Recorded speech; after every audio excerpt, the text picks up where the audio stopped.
British advanced pain clinic, నొప్పి మాయం, surgery దూరం. For appointments 9155515563. కాకపోతే నాకు ప్యాషన్ ఏంటంటే ఇప్పటికీ నేర్చుకోవడమే ప్యాషన్. ఈ రోజు కూడా నేను వెళ్ళి నేర్చుకుంటాను. తప్పకుండా నేర్చుకుంటూ మాకు ఒక మంచి పల్లవి ఏమైనా పాడతారండి. అందరికీ తెలిసిన పాట అయినా సరే, మీ ఇష్టమైన పాట అయినా సరే, మీకు ఏదైనా. నేను ఇప్పుడు పాడమంటే లలిత సంగీతంలో పాడమంటే పలకమి గారిదే పాడతాను. ఆయన కళ్ళ ముందు ఆయన పాటలు నాకు ఒక 100 కనబడతాయి. తరలిరారమ్మ. లైట్ మ్యూజిక్ ఏం నేర్పించారు మాస్టర్ గారి పాట? మాస్టర్ గారి పాట నీకే గాలిపూల పరాగం నేర్పించాను. 19లో పాడాడు స్టేజ్ మీద. పాడతావా? మీరు పాడాలి. పాడదామా? మీ ఇద్దరు శృతి కలిస్తే బాగుంటుంది. అంటే లిరిక్స్ లేకపోతే నాకు లిరిక్స్ గుర్తులే. గాలి పూల పరాగము నేనా మేనా పులుముకున్నది, గాలి పూల పరాగము మేనా పులుముకున్నది, ఎదలో నువ్వు కూడా పాడు రాగము ఎంతో అలముకున్నది. ఈ పాటలు నేర్చుకునేటప్పుడు ఏమైందంటే మనకి ఒక్కొక్క రచయిత ఒక కంపోజర్ కనపడతారు, మనకు పరిచయం అవుతారని చెప్పేవారు. నాకు అలా జరిగింది. దీంట్లో ఏమిటి, తోటల్లో ద్రాక్ష పండు ఎండమావి బలిసింది, పన్ను తగిలేతే చాలు రసము త్రుళ్ళి పడుతుంది.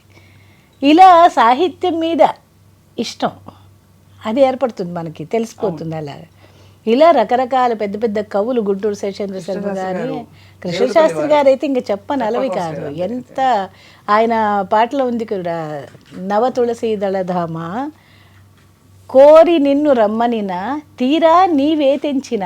నేను నిన్ను అడుగుతున్నాను రమ్మని, కానీ నువ్వు వచ్చేసావనుకు అప్పుడు నేను నిన్ను ఎలా చూస్తాను. నీ ఎంత అందమైన వర్ణన అంటే చిన్న మాటల్లో. కోరి నిన్ను రమ్మనినా తీరా నీవే తెంచిన, ధారలైన అశ్రుల నీ రూపుతో చదేమి స్వామి. ఎంత గొప్ప వర్ణన, అంత అందంగా అసలు మాస్టర్ గారి కంపోజిషన్ అది. కానీ ఎంత చాలా చాలా బాగుంటుంది. అంటే పాట ద్వారా మనకి ఎన్నో విషయాలు కనపడతాయి, మన కళ్ళ ముందు తెలుస్తాయి మనకు తెలియకుండా. అంత అనుభూతి పూర్వకంగా నేర్చుకోవడం ఈ తరం కుదురుతుందమ్మా? Do you feel as moved by any song? అంటే ఏ పాటలు నిన్ను అలా కదిలిస్తాయి, అమ్మమ్మని కదిలించినట్టు? అంటే లిరిక్ వైజ్ నాకు ఎక్కువ పెద్ద కాన్సన్ట్రేషన్ అంతా నేను పెట్టాను. బట్ కొన్ని ఇప్పటివరకు నేను నేర్చుకున్న దాంట్లో అయితే దెర్ ఆర్ ఫ్యూ సినిమా పాటల్లో కొన్ని పాటలు ఇష్టం. ఐ థింక్ హిందీలోనే కొన్ని ఉన్నాయి, అభి ముజ్మే కహీ. కానీ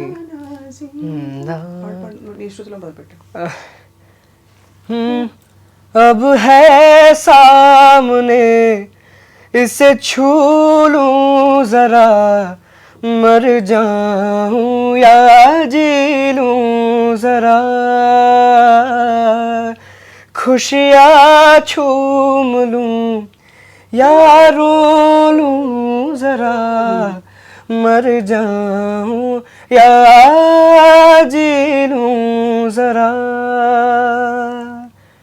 अभी मुझ में कहीं बाकी थोड़ी सी है जिंदगी. ఇంకా హిందీలో, తెలుగైనా పర్లేదు. తెలుగు అఫ్కోర్స్ నీ ఆల్ టైమ్ ఫేవరెట్ పాట సామాజ వర్గమన. అదే something very catchy about that song. ఎప్పుడు విన్నా చాలా బాగుంది. It's groovy, it has a good tune. అది మల్లెల మాసమా మంజుల హాసమా, ప్రతి మరుపులోన ఎదురు పడిన వెన్నెల వనమా, విరిసిన పించమా విరుల ప్రపంచమా, ఎన్నెన్ని వన్న చిన్నలంటే ఎన్నెల వశమా, అరే నాగాలే తగిలిన నా నీడే తరిమిన ఉలకవా పలకవా భామా ఎంతో బతిమాలిన ఎంతే నా అంగన మదిని మీటు మధురమైన మన వినుమా సామజవర గమన నిన్ను చూసి ఆగగలనా మనసు మీద వయసుకున్న అదుపు చెప్పతగున సామజవర గమన నిన్ను చూసి ఆగగలనా మనసు మీద వయసుకున్న అదుపు చెప్పతగునా. దీన్ని ఇంప్రూవైజ్ చేయాలంటే ఏ రాగము? ఏ రాగం? ఇది అభేరిలో ఉంది.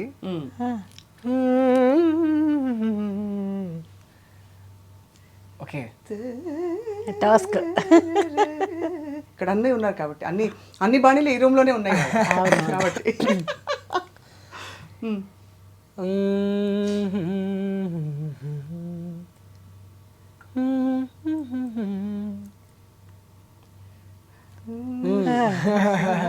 సామాజ వర్గం నా నెరవు వేయాలంటే హిందోళ చేసి ఇందులో కాదు, ఇదే రాగంలో. ఓకే సామజవర గమన ఉంది కదా, సామజవర గమన. నెరు తెలుసు కదా నీకు. ఓకే నెరు దాన్ని నెరు చెప్పండి.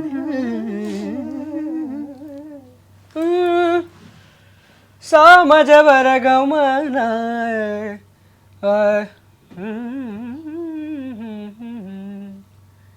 నిన్ను చూసి ఆగగలనా. శభాష్.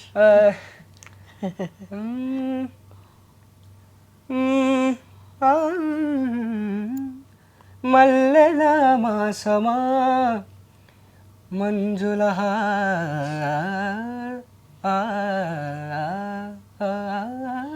సమా. శభాష్. ప్రతి మరుపులోన ఎదురు పడిన వెన్నెల వనమా విరిసిన పిల్చమా విరుల ప్రపంచమా ఎన్నెన్ని వన్నె చిన్నలంటే ఎన్నెల వశమా. అబ్బా బాగుంది, చాలా బాగుంది. సామజవర గమన నిన్ను చూసి ఆగగలనా మనసు మీద వయసుకున్న అదుపు చెప్పతగున. భగవంతుడు ఇంకా బోలెడని మంచి మంచి పాటలు వరాలు మీ మీద కురిపించాలి. అంత చక్కగా ఇంత చిన్న వయసులో ఆ నాడి అందుకోవడం, పర్ఫార్మర్ నాడి, అది చాలా అదృష్టం. యాక్చువల్లీ మాకు కూడా ఇప్పుడు అమ్మమ్మ చెప్పినట్టు చిన్నప్పుడు మాస్టర్గా గురువులు ఏం చేసేవారంటే ఈత ఇదిగో నేర్చుకొని తోసేసేవారు. అలాగా నాకు 11-12 ఏళ్ళప్పటి నుంచి ఏదో అక్కడక్కడ ఒక పాట పాడుతూ పర్ఫార్మెన్సెస్ ఇస్తూ స్టేజ్ ఫియర్ పోతుంది, మైక్ అలవాటు అవుతుంది, సాహిత్యం బుద్ధిగా నేర్చుకోవడం, ఒక డిసిప్లిన్ వచ్చేస్తుంది తెలియకుండానే. సో ఇందులో దీనివల్ల నీకు కూడా అవన్నీ చక్కగా అమరిపోయాయి ఇండియన్ ఐడల్ వల్ల. సో అది. సో స్కంద, కొంచెం నువ్వు that episode when you didn't make it to that top 3, that was very hard on so many people. నీకేమనిపించింది? How did you take it? అంటే ఫస్ట్ నేను కాంటెస్ట్కి వెళ్ళినప్పుడు కూడా నేను వెళ్ళిపోవాలి, టాప్ 3కి వెళ్ళిపోవాలి, గెలవాలి అని ఏమీ ఇది లేదు. I was very open minded. అంటే లెట్స్ జస్ట్ ఎక్స్ప్లోర్, కొత్త experience, first time reality show. ఎందుకంటే మిగతా కంటెస్టెంట్స్ అందరూ అట్లీస్ట్ ఒక 2-3 రియాలిటీ షోస్ ముందర చేశారు. సో నాకు ఫస్ట్ టైం కాబట్టి I just wanted to okay first select అయ్యాను. సో ఇప్పుడు సెలెక్ట్ అయ్యాను, that's a big thing. Now what can I do with it? How can I improve on my actual singing through this platform, and how best can I use this platform to showcase my talent అనే ఉంటుంది మైండ్లో. Top 5కి వెళ్ళిపోవాలి, 3కి వెళ్ళిపోవాలి అని ఏం ఉండలేదు. మెల్లిగా రౌండ్స్ అవుతున్నాయి and then I went into top 5. So there I was like ఇంకా ఐవ్ అచీవ్డ్. నా మైండ్లో ఏవైతే స్టార్టింగ్లో ఉండిందో ఐవ్ డన్ ఆల్. అంటే అట్లీస్ట్ ఇంతవరకు వస్తామని ఎక్స్పెక్ట్ చేయలేదు కాబట్టి అవును, you are very grateful for all of that. So basically నేను ఇండియన్ ఐడల్కి సెలెక్ట్ అయినప్పుడు ఇవి చేయాలి లేదా అట్లీస్ట్ ఇలా వాడుకోవాలి అనే ఒక ఏదైతే లిస్ట్ ఉండిందో అన్ని టిక్ అయిపోయాయి. సో ఇంకా టాప్ 5కి వచ్చిన తర్వాత ఇంకా టాప్ 3 కూడా అది వస్తే ఇంకా బోనస్ అన్నట్టు అనే మైండ్లో ఉండింది. So I was yeah you are prepared for it. Yeah